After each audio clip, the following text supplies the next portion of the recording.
any Western dance form that goes back so far or has evolved as much. You know what else is aspirational? The Louvre in Paris.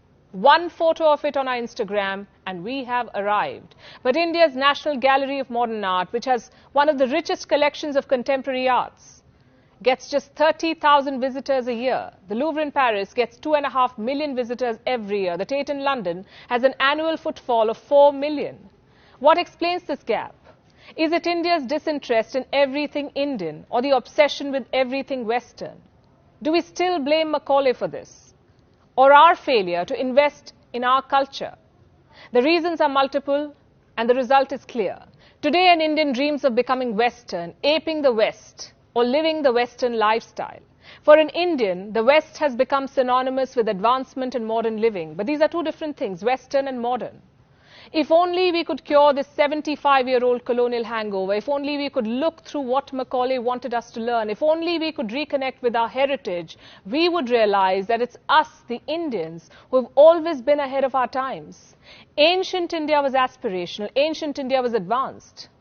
Meet Bodhayan. He lived in 800 BC. He calculated what the world knows today as the Pythagoras theorem. Pythagoras lived in 570 BC in Greece. Most likely he picked the theorem from the Hindu sages he studied under. Have you heard of the Fibonacci number sequence? This is how it looks. Every number is the sum of the two preceding numbers. The world credits Italian mathematician Fibonacci for the sequence. But an Indian sage named Hemchandra wrote it long before Fibonacci. And Hemchandra was not the first, by the way. An Indian mathematician named Gopala studied these numbers long before Hemchandra or Fibonacci.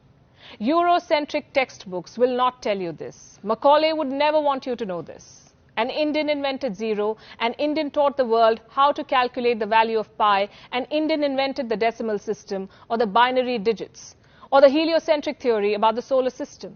It was Aryabhat who first proposed that the earth is round, it rotates on its axis and revolves around the sun.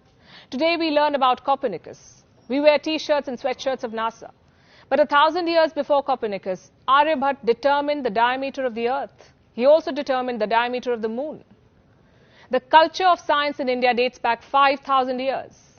Did you know the modern English brick bonding was inspired by Indus cities? Today we look westward at the very mention of plastic surgery, but it was India that taught plastic surgery to the world.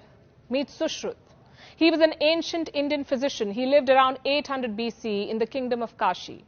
Sushruta Samhita is the earliest known document to give a detailed account of rhinoplasty. It also describes more than 300 different operations, some 121 surgical instruments. A lot of them are very similar to modern-day surgical tools. Sushruta would use herbs before an operation to prevent sepsis. He would also carry out cataract removal. This was in 800 BCE. Today we have lost out on this rich legacy because of our indifference to Indian heritage. And the West has time and again played it to its advantage. In the early 1990s, two American researchers staked a claim to the US Patent and Trademark Office. They said they discovered the healing properties of turmeric or haldi. These researchers were given the patent in 1995. Now here's what's funny. Indian households have been using turmeric paste on wounds for ages, but somehow we never filed a patent. Around the same time, a US company applied for another patent. This was about using neem as a pesticide. Again, something Indian farmers have known for ages. This patent too was granted. Do you think there is a lesson in all of these stories? I would say there is. The world we live in will always have false claims. History will always be Eurocentric. There will always be sharks stealing ideas and innovations. But if we don't reconnect with our rich heritage, we would continue to be fooled by Macaulay and company. We will continue to believe that Indians are inferior. The world won't remind you that the Industrial Revolution that started in the West was powered by the cotton gin and that the machine was invented in India. India also had the earliest known dock. It was at Lothal in Gujarat. Steel was made in India as early as 500 BC. It is possible that Indian scientist Kannad devised the atomic theory centuries before John Dalton was even born. India was the first to smelt zinc by distillation. The first seamless celestial globe was made in Kashmir. It was by Ali Kashmiri Ibn Luqman. And despite all of these advancements, India never went on an offensive. India never invaded another country. We did not have crusades.